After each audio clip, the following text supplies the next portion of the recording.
30 சட்டமன்ற உறுப்பினர்கள் அல்ல, 234 சட்டமன்ற தொகுதி வேட்பாளர்களையும் பாஜக தான் தேர்வு செய்ய போகிறது. பாஜகவுக்கு ஒரு நம்பிக்கை வந்திருக்கா? டிடிவி தினகரன் கூட்டணிக்கு வந்துட்டார்ல, கூட்டணி பேச்சுவார்த்தை நடந்து முடிஞ்சிருச்சுல்ல, சுமூகமாகத்தானே போகுது. திடீரென நாங்க பாஜக கிட்ட கேட்டு தொகுதியை பெறுவோம்னு சொல்றாங்களே, எந்த அடிப்படையில் சொல்றாங்க? தேசிய கட்சிகளுக்கு இங்கே இடமே கிடையாது, தேசிய கட்சிகளுக்கு இங்கே ரோலே கிடையாது. இப்படித்தான் தமிழ்நாட்டு மக்கள் பழக்கப்படுத்தப்பட்டிருக்கிறார்கள். இது மாநில சுயாட்சியினுடைய மாநிலமாக வெளிப்படுகிற மாநிலம். திமுக இருந்து காங்கிரஸ் போயிடக்கூடாது, அந்த கூட்டணியை விட்டு விலகிடக்கூடாதுன்னு நினைக்கிறீங்கல்ல? 100%. அப்ப அதை எந்த அடிப்படையில்? 9 ஆண்டுகளுக்கு பிறகு நீங்க திடீர்னு வந்திருக்கீங்கன்னா உங்களை பின்னிருந்து இயக்குவது பாஜக இல்லை என்று சொன்னால் யாராவது நம்புவார்களா? பிஜேபிக்கு என்ன லாபம் நினைக்கிறீங்க? நீங்க தான் தமிழ்நாடுனா, அப்ப தமிழ்நாட்டுக்காக போராடி தமிழ்நாட்டுக்காகவே தன் வாழ்வை அர்ப்பணித்து இன்றைக்கு மடிந்து போயிருக்கிறார். அப்ப ஐயா நல்ல கண்ணு யாரு? தமிழ்நாட்டுக்காகவே சிந்தித்து தமிழ்நாட்டுக்காகவே ஆட்சி அதிகாரத்தை கொண்டு செலுத்திய முத்தமிழறிஞர் டாக்டர் கலைஞர் யாரு? நீங்க யார் சார் தமிழ்நாட்டுக்கு? நீங்க என்ன செய்து கிழிச்சிருக்கீங்க தமிழ்நாட்டுக்கு? நீங்க ஓடி ஒளிகிற வேலையை செய்கிறீர்கள். ரத்தமும் சதையுமா பின்னி பிணைஞ்சிருக்கோம்.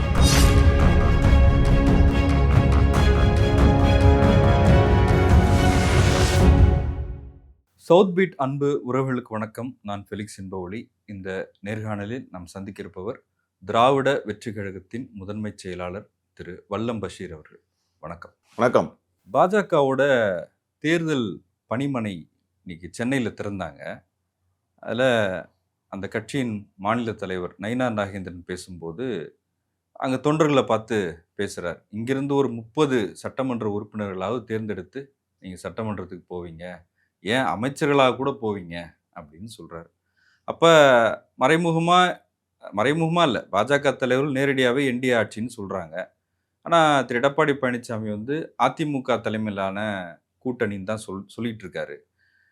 டிடிவி தினகரன் நாங்கள் அதிமுக கிட்ட சீட் ஷேரிங் பேச போகிறதில்ல, நாங்கள் பிஜேபி கிட்ட பேசி வாங்கிக்குவோம் அப்படின்னு சொல்கிறாரு. அதுக்கும் எடப்பாடி பெருசாக ரியாக்ட் பண்ணல. அவங்க ஏற்கனவே கூட்டணியில் இருந்தாங்க, அதனால் நாங்கள் கேட்டு வாங்குவாங்க அப்படின்னு தான் சொல்கிறாரு. இப்போ விஜயும் சமீபமாக வேலூரில் பேசும்போது சொன்னார், இந்த தேர்தல் என்டிஏ கூட்டணிக்கும் தமிழ்நாட்டுக்குமான போட்டி இல்லை போர் அப்படின்னு ஸ்டாலின் சொல்கிறாரு. அது எப்படி இருக்க முடியும்? இவங்க என்ன டெல்லியில போய் நிற்க போகிறாங்க, டெல்லிக்கும் தமிழ்நாட்டுக்கும் போட்டின்னு சொல்கிறது எப்படி சரியாக இருக்கும் அப்படின்லாம் கேட்டார். இந்த என்டிஏ ஆட்சி இல்லை அதிமுக தலைமையிலான கூட்டணி இந்த எப்படி பார்க்குறீங்க? ஏறக்குறைய 1 ஆண்டு காலம் நிறைவு பெற்று விட்டது. அமித்ஷா தமிழ்நாட்டுக்கு இந்த என்டிஏ கூட்டணியை உறுதி செய்து அந்த என்டிஏ கூட்டணியில் அதிமுக அங்கம் வகிக்கிறது என்று தலைநகர் சென்னையில் பேசிவிட்டு போனார். அன்றைக்கு துவங்கிய அந்த அறிவிப்பு இன்றைக்கு வரை அப்படியே உயிர்ப்போடு தான் இருக்கிறது.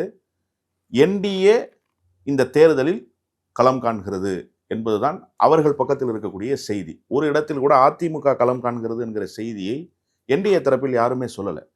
அமித்ஷா சொன்னதை அப்படியே வழிமொழிந்தார்கள். இதுவரை அமித்ஷாவோ அல்லது பாரதிய ஜனதா கட்சியினரோ எங்காவது ஒரு இடத்தில் எடப்பாடி பழனிசாமியை வைத்துக்கொண்டு அதிமுக தலைமையிலான கூட்டணி என்று சொல்லி இருக்கிறார்களா?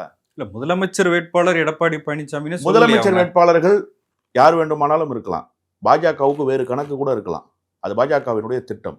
ஆனா இங்க பிரதான கட்சி எது? ஒன்று அதிமுக, இன்னொன்று திமுக அல்லவா? அப்ப திமுக தலைமையிலான அணி என்று தானே காங்கிரஸ் சொல்கிறது. இந்தியா கூட்டணி என்று பேசுகிற நேரத்தில் கூட கடைசியாக அந்த பேச்சு எங்கே முடிவு பெறுகிறது? திமுகவிடத்திலே முடிவு பெறுகிறது. மதச்சார்பற்ற முற்போக்கு கூட்டணி. மதச்சார்பற்ற முற்போக்கு கூட்டணியாக இருந்தாலும் சரி, கடந்த நாடாளுமன்ற தேர்தலின் போது அமைக்கப்பட்ட இந்தியா கூட்டணியாக இருந்தாலும் சரி, ரெண்டுமே திமுகவினுடைய அந்த கட்டுப்பாட்டுக்குள் வருகிற கூட்டணியாகத்தானே தமிழ்நாட்டில் இடம்பெறுகிறது. அப்ப அதிமுக கட்டுப்பாட்டுக்குள் வரணுமா இல்லையா பாஜக? நான் 2 விஷயத்த இதுல ரொம்ப நுட்பமாக உள்வாங்குறேன். ஒன்று என்ன அப்படின்னு சொன்னா, பாரதிய ஜனதா கட்சி இந்த அறிவிப்பை வெளியிட்டதை தாண்டி பாரதிய ஜனதா கட்சியோடு கூட்டு வைத்திருக்கிற தினகரனும் இந்த அறிவிப்பை வெளியிட்டிருக்கிறது மிக முக்கியமான செய்தி. நீங்க எடப்பாடி பழனிசாமி ரொம்ப மௌனமா கடந்துட்டாருன்னு சொன்னீங்க. எடப்பாடி பழனிசாமி மௌனமாக கடந்து விடவில்லை. அண்மையில் நடைபெற்ற ஜெயலலிதாவினுடைய பிறந்த நாள் விழாவில் எடப்பாடி பழனிசாமி என்ன சொல்றாரு? தேசிய ஜனநாயக கூட்டணிக்கும் அதிமுகவுக்குமான தொகுதி பங்கீடு என்று சொல்கிறார். அப்ப என்ன சொல்றாரு அவரு? நீங்க 234 இடங்கள்ல அதிமுக போட்டியிடுகிற இடங்களை தவிர ஏனைய இடங்களை தேசிய ஜனநாயக கூட்டணிக்கு கொடுத்து விட்டு தேசிய ஜனநாயக கூட்டணி பிரித்து கொடுக்குமா?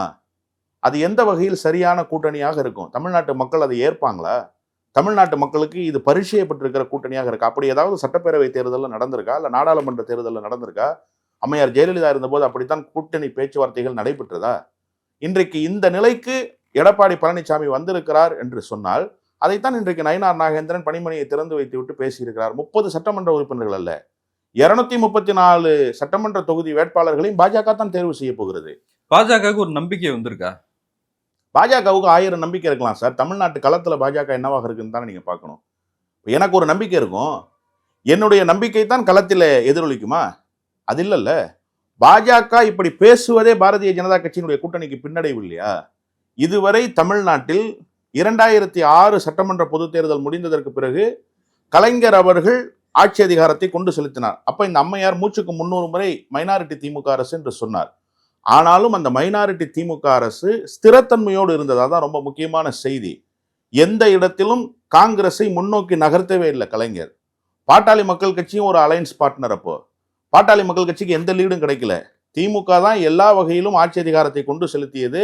இன்னும் சொல்ல வேண்டும் என்று சொன்னால் சலசலப்புகளுக்கே இடமில்லாமல் கலைஞர் ஆட்சி அதிகாரத்தை கொண்டு செலுத்தினார். EVKS இளங்கோவன் போன்றவர்கள் எல்லாம் அந்த நேரத்தில் குட்டிகளாட்டா பண்ணாங்க.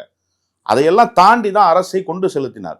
அப்போ இப்படித்தான் தமிழ்நாட்டினுடைய பேட்டர்ன் வடிவமைக்கப்பட்டிருக்கு. நீங்க சுதந்திர இந்தியாவுக்கு பிறகு, இல்லை தமிழ்நாடு என்ற பெயர் சூட்டப்பட்டதற்கு பிறகு, திராவிட இயக்கத்தினுடைய ஆட்சி மலர்ந்ததற்கு பிறகு 1/2 நூற்றாண்டு காலமாக தேசிய கட்சிகளுக்கு இங்கே இடமே கிடையாது, தேசிய கட்சிகளுக்கு இங்கே ரோலே கிடையாது. இப்படித்தான் தமிழ்நாட்டு மக்கள் பழக்கப்படுத்தப்பட்டிருக்கிறார்கள். இது மாநில சுயாட்சியினுடைய மாநிலமாக வெளிப்படுகிற மாநிலம். திமுக இருந்து காங்கிரஸ் போயிடக்கூடாது, அந்த கூட்டணி விட்டு விலகிடக்கூடாதுன்னு நினைக்கிறீங்கல்ல? 100%. அப்ப அது எந்த அடிப்படையில சார்? அதாவது தேசிய சக்தி மட்டும் வேணும் நினைக்கிறீங்களா? இல்ல, அதுல ஒரு விஷயம் என்ன அப்படின்னு சொன்னா, பாஜகவோடு யுத்தம் செய்வதற்கு காங்கிரஸ் போன்ற இயக்கம் தேவைப்படுகிறது என்று கருதுறோம். தேசிய சக்தி தேவை என்பதல்ல. தேசிய சக்தி தேவை என்று சொன்னால் அது மார்க்சிஸ்ட் கம்யூனிஸ்டாக கூட இருக்கலாமே. ஏன் மார்க்சிஸ்ட் கம்யூனிஸ்டும் தேசிய சக்தி தானே? அவர்களுக்கு மேற்கு வங்கத்தில் அமைப்பு இல்லையா? திரிபுராவில் அமைப்பு இல்லையா? டெல்லியில அமைப்பு இல்லையா? அவர்களையும் தேசிய சக்தியாகத்தானே கருதணும். ஆனா நீங்க ராகுல் காந்தி தான் பாரத் ஜோடோ யாத்திராவை நடத்த முடிந்தது. ராகுல் காந்தியால் தான் பாரத் நியாயா யாத்திராவை நடத்த முடிந்தது. நீங்க ஒரு பெரிய காட்டாட்சி தர்பாரை கட்டவிழ்த்து விட்டீங்க. மணிப்பூர்னு ஒரு மாநிலத்துல உடலில் ஒட்டு துணி இல்லாமல் நிர்வாணமாக்கி பெண்களை வீதியில ஓட விட்டாங்க. காவல் நிலையங்கள் சூறையாடப்பட்டன. இந்த சம்பவத்தை இந்தியாவில் எந்த கட்சியும் கேட்பதற்கு திராணி இல்லாமல் அகில இந்திய அளவில் இருந்தபோது ராகுல் காந்தி தான் அங்கிருந்து ஒரு பயணத்தை துவக்கினார். அப்போ காங்கிரஸ் கட்சியினுடைய தேவை அகில இந்திய அரசியலில் தேவைப்படுகிறது என்று தமிழ்நாடு கருதுது. அதனால காங்கிரஸ் கட்சியை உள்ளடக்கிய ஒரு கூட்டணியை வைத்துக் கொள்ள வேண்டும் என்று விரும்புகிறோமே தவிர, தேசிய அரசியலுக்குள் காங்கிரஸ் கோலோச்சி மாநிலத்தினுடைய உரிமையை காங்கிரஸ் நசுக்குமே ஆனால் காங்கிரஸும் தேவையில்லை என்கிற குரல் தமிழ்நாட்டில் ஒலிக்கும். அதுக்கு ஒன்றும் பாரபட்சம்லாம் கிடையாது. காங்கிரஸ் வேறு பாஜக வேறுன்றதெல்லாம் இல்லை. நீங்க இன்னைக்கு மதவாதத்தோடு மோதுவதற்கு ஒரு மதச்சார்பற்ற சக்தியாக காங்கிரஸ் தேவைப்படுகிறதே தவிர, தேசிய அரசியல் என்கிற நீரோட்டத்துக்குள் மாநிலத்தை நசுக்க நினைத்தால் காங்கிரஸும் தேவையில்லை என்ற முடிவுக்கு வரும். ஆனா இங்க என்ன அரசியல் நடக்குது? பாரதிய ஜனதா கட்சி ஒரு கட்சியை கபலீகரம் செய்திருச்சு. கபலீகரம் செய்தது மட்டுமல்லாம ஒரு புதிய பேட்டர்னை தமிழ்நாட்டு அரசியலுக்குள் புகுத்த பார்க்குறாங்க. இது தமிழ்நாட்டுக்கு தேவையில்லை சார். தமிழ்நாடு பீகார் போன்ற மாநிலம் இல்லை. நீங்க திரைமறைவுக்குள் இருந்து அரசை கொண்டு செலுத்துவதற்கு இன்னைக்கு நீங்க நிதிஷ்குமார் என்ன நிலைமையில வச்சிருக்கீங்கிறத தமிழ்நாடு கவனிக்குது. இதற்கு முன்பு மராட்டிய மாநிலத்தில் காங்கிரசும் பாஜகவும் எப்படி இருந்தது, தேசியவாத காங்கிரஸ் எப்படி இருந்தது, அதன் பிறகு இன்றைக்கு தேசியவாத காங்கிரசினுடைய நிலைமை என்ன, அஜித் பவாருக்கும் சரத்பவாருக்கும் யார் சென்று முடிஞ்சது, இதெல்லாம் தமிழ்நாடு உற்று நோக்கி கவனிக்குது. இது தமிழ்நாட்டு அரசியலுக்கு தேவையில்லைன்னு தமிழ்நாட்டு மக்கள் கருதுறாங்க. அதனால இது ஒரு செட்பேக். சசிகலா அம்மையார் ஒரு புதிய கட்சியை தொடங்கியிருக்கிறாங்க, அறிவிப்பு செய்திருக்கிறாங்க, கொடியெல்லாம் அறிமுகம் பண்ணிட்டாங்க. அதில் திரு எடப்பாடி பழனிசாமி மீது கடுமையான குற்றச்சாட்டுகளை முன்வைக்கிறாங்க. இப்போ இதுக்கு பின்னாடி பிஜேபி இருக்கும் அப்படின்னு சிலர் சொல்றாங்க. அதை நீங்க எப்படி பாக்குறீங்க? நிச்சயமாக பாரதிய ஜனதா கட்சியினுடைய கை இல்லாமல் சசிகலா அம்மையார் இந்த முடிவை எடுக்கல. ஏன்னா அரசியலிலிருந்து துறவரம் பூண்டு 9 ஆண்டு காலம் ஆயிடுச்சு சார். 9 ஆண்டு காலமாக அமைதியாக இருந்தவர் அம்மையார் சசிகலா. இதற்கிடையில அவருடைய அரசியல் பிரவேசம் என்பது ஒரே ஒரு அறிவிப்பு தான், நான் அரசியலிருந்து ஒதுங்குகிறேன் என்பதுதான். அதை தாண்டி தமிழ்நாட்டு அரசியல் களத்தில் சசிகலாவினுடைய குரல் என்ன? எந்த வாழ்வாதார பிரச்சனைக்காவது சசிகலா குரல் கொடுத்திருக்கிறாரா? தமிழ்நாடு என்கிற மாநிலம் 100 விழுக்காடு புறக்கணிக்கப்பட்டிருக்கு சார். ஒன்றிய அரசினுடைய பட்ஜெட்ல தமிழ்நாடு வஞ்சிக்கப்பட்டிருக்கு. எங்காவது ஒரு இடத்துல சசிகலா அம்மையாரினுடைய குரல் இருந்ததா? திருப்பரங்குன்ற விவகாரம் தமிழ்நாட்டினுடைய தன்மைக்கு நேர் மாறாக தமிழ்நாட்டை கொண்டு செலுத்துவதற்கு சில மதவாத சக்திகள் முயற்சிக்கிறான். இஸ்லாமிய பெருமக்கள் சொற்பமாக வாழுகிற பகுதிகளில் கொண்டு திட்டமிட்டு கலவர சூழலை உருவாக்கணும்னு நினைக்கிறாங்க. ஏற்கனவே என்ன நடைமுறை திருப்பரங்குன்றத்தில் பின்பற்றப்பட்டதோ அந்த நடைமுறைக்கு நேர்மாறாக ஹெச்ஆர்என்சியே ஏற்றக்கூடாது, மனுதாரர் தான் போய் விளக்கேற்றணுன்ற ஒரு தீர்ப்பை கொடுக்குறாரு ஒரு நீதிபதி. இந்த அம்மையார் பேசுனாங்களா? எங்காவது ஒரு இடத்தில் நீங்க உங்க குரல் யாரோட குரல்? பாஜகவுக்கு ஆதரவாக கூட நீங்க பேசலாம், அது உங்களுடைய உரிமை. ஆனா நீங்க பேசுனீங்களா? அப்போ இப்படி தமிழ்நாடு எப்போதெல்லாம் நெருக்கடிக்குள்ளானதோ, தமிழ்நாடு எப்போதெல்லாம் வஞ்சிக்கப்பட்டதோ, அப்போதெல்லாம் குரல் கொடுக்காமல் இருந்துட்டு 9 ஆண்டுகளுக்கு பிறகு நீங்க திடீர்னு வந்திருக்கீங்கன்னா, உங்களை பின்னிருந்து இயக்குவது பாஜக இல்லை என்று சொன்னால் யாராவது அதுல நம்புவார்களா என்ன? பிஜேபிக்கு என்ன லாபம்னு நினைக்கிறீங்க? அதிமுகவை வீக்காக்குறது தான் பிஜேபியினுடைய லாபம். உறவாடி கெடுப்பது தானே பிஜேபியினுடைய எண்ணமே, பிஜேபியினுடைய திட்டமே அதுதானே, லாங் டேர்ம் பிளான் அதுதானே சார். இப்போ இந்த நேஷனல் டெமோக்ராட்டிக் அலைன்ஸ் இருக்குல்ல, இப்போ இந்திய கூட்டணி, அது அந்த ஓட் பேங்க் போயிடக்கூடாதுன்னு தான் நினைப்பாங்க. டிடிவி தினகரனை உள்ள கொண்டு வந்துட்டாங்க. அப்போ சசிகலா வந்து இன்னொரு ஓட்டை பிரிக்கிறாங்க அப்படின்னு சொன்னா அது எப்படி மைனஸ் தானே அவங்களுக்கு? அதாவது நீங்க ஒரு விஷயத்தை நல்லா புரிஞ்சுக்கணும். குறைந்தபட்ச அதிமுகவினுடைய வாக்குகள் போதும் பாரதிய ஜனதா கட்சிக்கு. பாரதிய ஜனதா கட்சி என்ன தமிழ்நாட்டில் ஆட்சி அதிகாரத்தை கைப்பற்ற முடியும்னு நினைக்குதா? ஆட்சி அதிகாரத்துக்கு அறுதி பெரும்பான்மை பெற்று 135 இடங்களோ இல்லை 130 இடங்களோ பெற்று அரியணை ஏறிட முடியும்னு நினைக்குதா? இல்லை. அதற்கு இருக்கிற கணக்கு ரொம்ப சொற்பமான கணக்கு தான். 10-12 சட்டமன்ற உறுப்பினர்கள் தான். அந்த 10-12 சட்டமன்ற உறுப்பினர்களை அதிமுக இப்ப எப்படி பலகீனம் அடைஞ்சிருக்கோ இந்த கணக்குக்குள்ளாக பெறுவதற்கான வியூகங்களை அவங்க வச்சிருக்காங்க. ஆனா அதிமுக பலம் பெற்று விடக்கூடாது. ஒண்ணு வேணாம் சார், 2021 தேர்தல் சாட்சி. 2021 என்ன நடந்தது? 4 சட்டமன்ற பிரதிநிதித்துவம் பாரதிய ஜனதா கட்சிக்கு நீண்ட நாட்கள் கழிச்சு கிடைச்சதா? அதிமுக என்ன பெற்றாங்க? அதிமுக வலுவான எதிர்க்கட்சி என்கிற நிலையை பெற முடிஞ்சிச்சே தவிர ஆட்சி அதிகாரத்தை கைப்பற்ற முடிஞ்சுதா? இப்ப மீண்டும் அதே நிலை உருவாகணும்னு நினைக்கிறாங்க. இந்த அளவுக்கு பலமான எதிர்க்கட்சியாக கூட அதிமுக வந்துவிடக்கூடாதுன்னு பாஜக கருதுது. அதனால அதிமுகவை நாளுக்கு நாள் எப்படி வீக்காக்கணுமோ அந்த வேலையை செய்யறாங்க. டிடிவி தினகரன் கூட்டணிக்கு வந்துட்டார்ல, கூட்டணி பேச்சுவார்த்தை நடந்து முடிஞ்சிருச்சுல்ல, சுமூகமாகத்தானே போகுது. திடீரென நாங்க பாஜக கிட்ட கேட்டு தொகுதியை பெறுவோம்னு சொல்றாங்களே, எந்த அடிப்படையில சொல்றாங்க? இதற்கு பின்னால் பாஜக இல்லையா? இவ்வளவு பெரிய உரையை நிகழ்த்துறாங்க கமுதியில போய் சசிகலா அம்மையார். எங்காவது ஒரு இடத்தில் பாரதிய ஜனதா கட்சி தான் இந்த அதிமுகவை இந்த அளவுக்கு மோசமான நிலைக்கு கொண்டு தள்ளியதுன்னு எங்காவது பேசினாங்களா? பாஜகவினுடைய கை இல்லையா? திகார் சிறையில தினகரனை பூட்டியது யாரு? ஓபிஎஸ் என்ன சொல்றாரு? ஓபிஎஸ் நான் தான் போக சொன்னேன்னு குருமூர்த்தி சொல்றாரா இல்லையா? குருமூர்த்தி யாரோட ஆள் சார்? குருமூர்த்தி பெரியார் திடல்ல இருந்து வந்தவரா? குருமூர்த்தி எம்ஜிஆருக்கு அருகாமையில் இருந்து அரசியல் செஞ்சவரா? குருமூர்த்தி யாரு? அப்ப அவரே ஒரு கன்ஃபஷன் ஸ்டேட்மெண்ட் கொடுக்குறாரு. இவங்க 2 பேரும் இம்பார்ட்டன்ட்னு சொன்னாரு. நான் தான் போய் தர்ம யுத்தம் உட்காரியா, அந்த அம்மா சமாதியில போய் உட்காரியான்னு சொல்லி அனுப்பிச்சேன்னு சொன்னாரு. இது வரைக்கும் பன்னீர்செல்வம் மறுத்துட்டாரா? அப்ப இதையெல்லாம் நீங்க பேசியிருக்க வேண்டாமா? அதிமுகவினுடைய இந்த நிலைக்கு காரணம் பாஜக இல்லையா? அது குறித்து ஒரு வார்த்தை நீங்க பேசுனீங்களா? முழுக்க முழுக்க எடப்பாடி பழனிசாமியை காயப்படுத்த வேண்டும், எடப்பாடி பழனிசாமியை அம்பலப்படுத்த வேண்டும் தான் அந்த உரை அமைஞ்சது. எடப்பாடி பழனிசாமியோட இமேஜ் டேமேஜ் பண்ணணும், அதுக்கு சசிகலா வேணும் அப்படின்னு பிஜேபி நினைக்கிறாங்களா? சசிகலா எடப்பாடி பழனிசாமியை டேமேஜ் பண்றது இல்லை சார். அதிமுகவை எல்லா வகையிலும் பலமிழக்க செய்யணும்னா அதுக்கு என்னென்ன பரமாஸ்திரங்களை கையில் எடுக்க முடியுமோ அதையெல்லாம் எடுப்பதற்கு பாஜக தயாராக இருக்கு. சசிகலா இல்லை, வேறு ஒருவர் தேவைப்படுவாரே ஆனால் அவரையும் கொண்டு வந்து அரசியல் களத்தில் நிறுத்துவாங்க. அதிமுக வீக் ஆகணும். அதிமுக வீக் ஆகிற இடத்துல பாரதிய ஜனதா கட்சி அதை இட்டு நிரப்ப முடியும்னு நினைக்கிறாங்க. அதிமுக என்கிற கட்சியை இல்லாம செய்துட்டா போட்டி இங்க திமுக விசஸ் பாஜக என்று வந்துவிடும்னு நினைக்கிறாங்க. அதற்குண்டான களத்தை தயார்படுத்துறாங்க, அதற்குண்டான வேலையை செய்து முடிக்கிறாங்க. அவ்வளவுதானே சசிகலா அம்மையாருக்கு பின்னால் இருக்கிற அரசியல். இப்போ திருப்பரங்குன்றம் பத்தி பேசுனீங்க. இப்போ மார்ச் 1ஆம் தேதி தமிழ்நாடு வராரு பிரதமர் மோடி. தேர்தல் பிரச்சாரத்துக்காக தான் வராரு. திருப்பரங்குன்றம் கோயிலுக்கு போய் தரிசனம் பண்ண போறாரு அப்படின்னு செய்திகள் வருது. தமிழிசை சவுந்தரராஜன் சொல்லியிருக்காங்க, எங்கள் தமிழ் கடவுள் எங்கள் முருகப்பெருமான மோடி தரிசிக்க வராருன்னு. எப்படி பாக்குறீங்க? திருப்பரங்குன்றத்தை மையப்படுத்தி தமிழ்நாட்டில் ஒரு கலவர சூழலை உருவாக்கலாம்னு ஒரு திட்டத்தை பாரதிய ஜனதா கட்சி வகுத்தது. அதற்கு சிலர் மூலமாக சில வேலைகள் நடைபெற்றன. தமிழ்நாடு சமத்துவம் பூத்து குலுங்குகிற நந்தவனம் என்பதை தமிழ்நாட்டினுடைய முதலமைச்சர் நிரூபித்து காட்டினார். இதையெல்லாம் தாண்டி தமிழ்நாட்டு மக்கள் ஓரணியில திரண்டு நின்றாங்க. இந்த சம்பவம் ஒருபோதும் நடைபெற்று விடக்கூடாது. வழக்கமாக என்ன நடைமுறை திருப்பரங்குன்றத்தில் பின்பற்றப்படுகிறதோ அந்த நடைமுறை பின்பற்றப்பட வேண்டும் என்பதில் மக்கள் உறுதியாக இருந்தார்கள். இது பாஜகவுக்கு மிகப்பெரிய தோல்வி. ஏன்னா ஒட்டுமொத்த ஜுடிஷியரியும் பாஜக பக்கம் நின்றுச்சு. எங்கேயாவது இந்த மாதிரி ஒரு வழக்குல நேரடி கள ஆய்வுக்கு நீதிபதி போன செய்தியை நீங்க கேள்விப்பட்டிருக்கீங்களா? நான் கேள்விப்பட்டதில்லை சார். 2 முறை அந்த நீதிபதி நேரடியாக கள ஆய்வுக்கு போனார். எதன் பொருட்டு போனார்? நீங்க உத்தரவை பிறப்பிக்கிறீங்க, அந்த உத்தரவை அமல்படுத்த வேண்டியது தமிழ்நாடு அறநிலையத்துறையினுடைய பொறுப்பு. அதை அவர்கள் செய்து முடிக்கிறவரை நீங்கள் ஏன் பொறுமை காக்கல?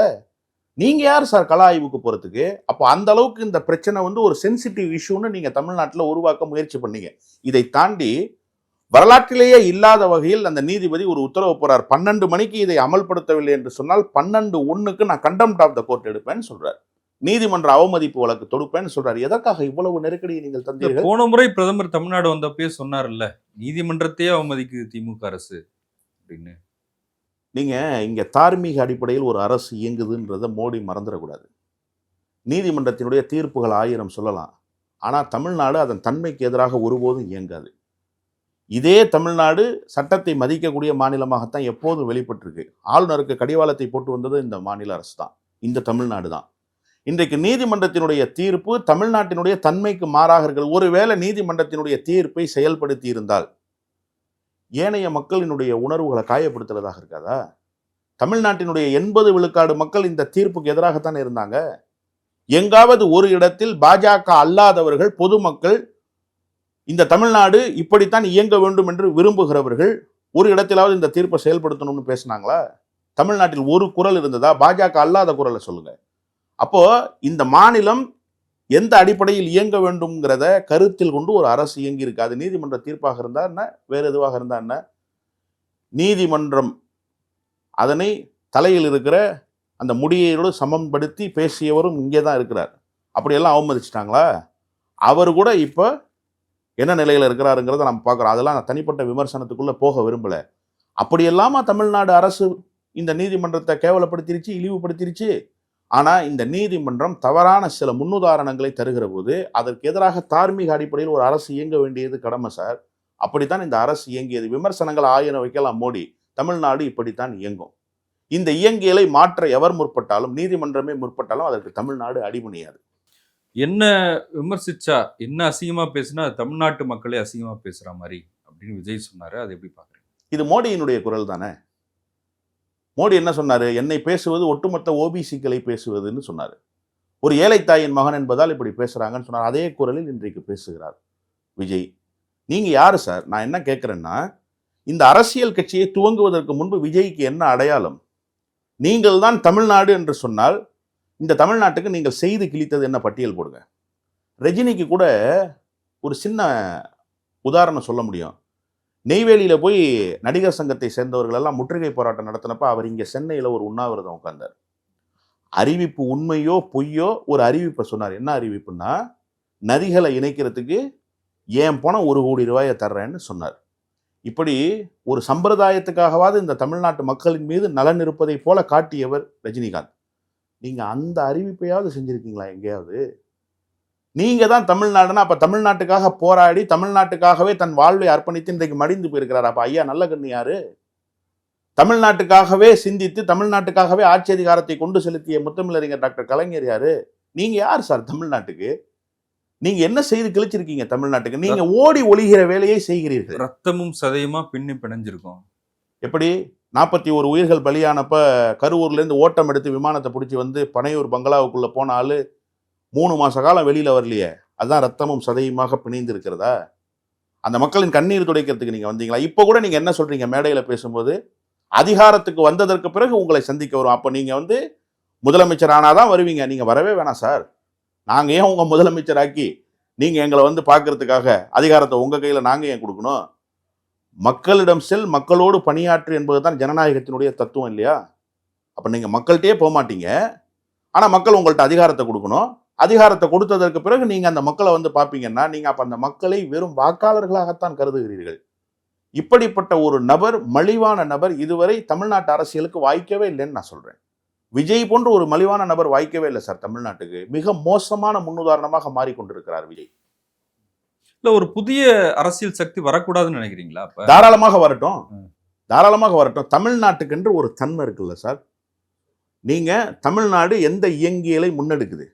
நீங்க கொள்கை வழி தலைவர்கள்னு சொல்றீங்க, ஒரு பெரிய பட்டியலை போடுறீங்க. அந்த தலைவர்கள் என்ன செய்தார்கள்ங்கிறத படிச்சிருக்கீங்களா நீங்க? அந்த தலைவர்கள் எந்த களத்தில் நின்றாங்கிறதையாவது புரிஞ்சிருக்கீங்களா நீங்க? அதை உங்களோடு இருக்கக்கூடியவர்களுக்கு சொல்லியிருக்கீங்களா?